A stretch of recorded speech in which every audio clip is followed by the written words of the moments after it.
So wonderful.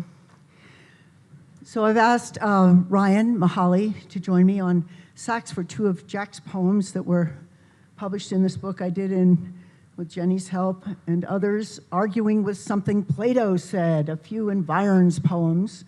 And this was 1980 under the Rocky Ledge Cottage Editions rubric. So I'm just going to say a few words and then we'll get to the poems.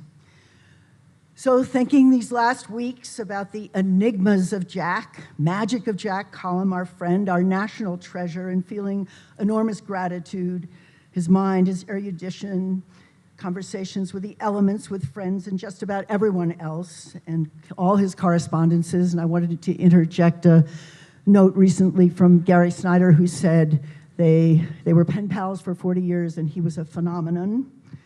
And everybody else, correspondences, and there are many, many to come. I think that'll be a really important body of his work. I know there's an incredible correspondence with Peter Lamborn Wilson, who he met here at Naropa, the author of Taz, and again, decades of these letters that his literary executor, actually Peters, who's still with us, and John Wieners and others says it's one of the great correspondences of the time.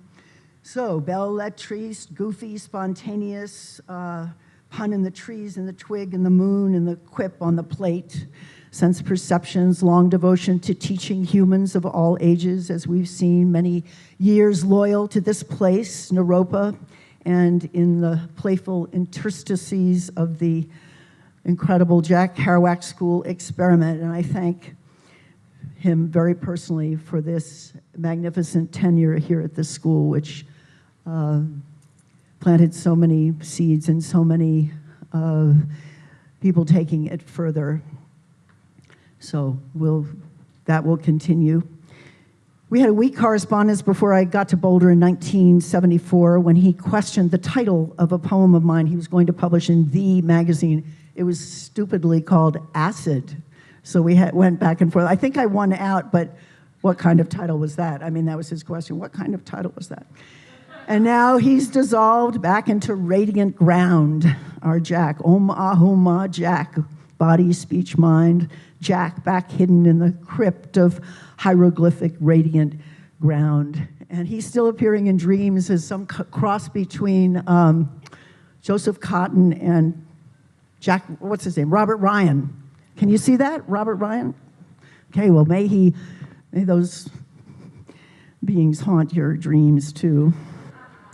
Went out to Sawhill Ponds, as I know many have. I think Reed spoke of being out there recently and talk about that.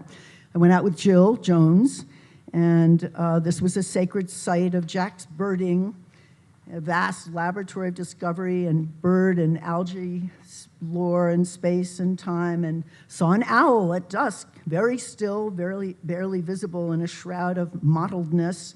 Jack, a sign. Owl, the letter M in Egypt's hieroglyph, and the word death. With an owl and a loaf of round peasant bread is also the Egyptian hieroglyph mut, which is the Arab word for death, as in checkmate. There's also a bird in the word for myrrh, birds and the hieroglyphs for the earth and sky, and Jack was very much tuned into this kind of resonance of correspondence with birds and other creatures, but especially he knew his birds. But it was never a big symbol, a big deal. It was more like Mahamudra, which is the notion, Buddhist notion of things are symbols of themselves, rather than being something you have to translate to something more complicated and pretentious. So it's very true in you, that kind of experience of the thing itself. Then later, so there was that trip to the pond. Then later, at an earlier time of day, went back to the ponds and watched a great blue heron rising from the swamp into the sky. Dusk and dawn in the mind of Jack. Woo, woo, woo, woo. Jack, wherever you are, out reeling in the big, sweeping, mystical clock of space. A quick little poem. Epicanthium fold. Once we said of our shared trait, could we be brothers, sisters, brother-sister lovers from some Mongolian dynasty? Inches from the skin, the shadow structural eyelid is the real. Okay, and now to Jack's poems. We're going to perform Ecology and Nature.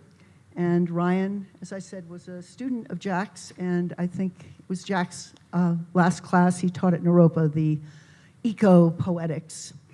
And Jack wrote a little composition, which was because it was bucolic. What was it? Bucolic. Natural. You said some word. Something about pastoral. The piece. Pastoral. Okay, so pastoral from my friend here, Ryan.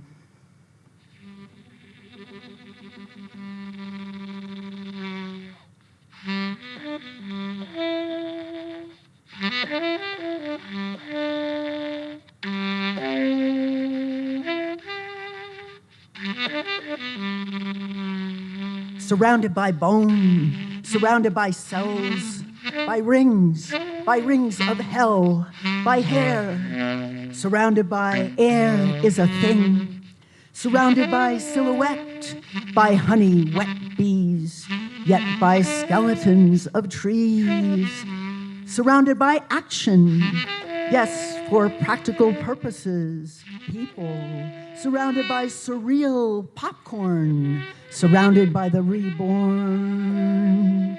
Surrender in the center to surroundings, oh, surrender forever, never end her. Let her blend around, surrender to surroundings that surround the tender, surrender, that tumble through the tumbling to that blue that curls around the crumbling, to that the blue that rumbles under the sun, bounding the pearl that we walk on, talk on. We can chalk that up to experience, sensing the brown here that's blue now. A drop of water surrounding a cow that's black and white. The warbling Blackburnian twitter that's machining midnight orange in the light that's glittering in the light green visible wind. That's the ticket to the tunnel through the thicket. That's a cricket's funnel of music to correct and pick out from under the wing that whirls up over and out.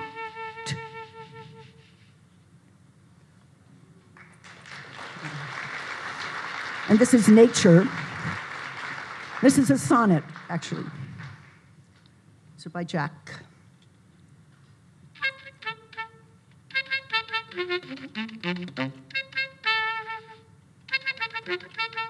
Means anything but sense, but penetrates your little nutshell. Terms of light recover everything that eye or star creates. You have to know the loving from the lover. Romantic copies classicize the brain. A speck becomes a color as the point of light first found became a round refrain. A layered thing that darkness may account. You break an egg and fantasy flies across that field. Black, gold, and silver, and another vision cracks. One cell contains no less but shine and shadow. Spectra make it mother. Sacrifice chiaroscuro in you till gestures of the mind continue alone.